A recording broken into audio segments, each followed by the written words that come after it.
ஒன்றியவான் 3:17 தன் சகோதரனுக்கு குறைச்சல் உண்டென்று கண்டு.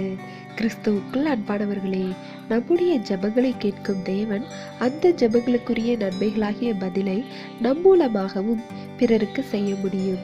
ஏனென்றால் பிறருக்காக ஜெபிக்க மட்டுமல்ல, பிறருக்கு நன்மை செய்யவும் தேவன் நம்மை கருவிகளாக பயன்படுத்த விரும்புகிறார்.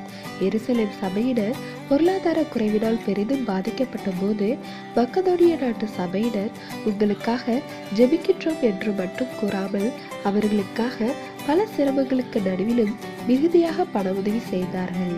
ஆம், ஜெபமும் செயலும் ஒரு நாணயத்தின் இரு பக்கங்களைப் போல இணைந்து செயல்பட வேண்டும்.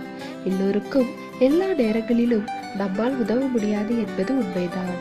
ஆனால் நம்மால் முடிந்த உதவிகளை செய்கின்றோமா என்பதை சிந்தித்து பார்க்க வேண்டும்.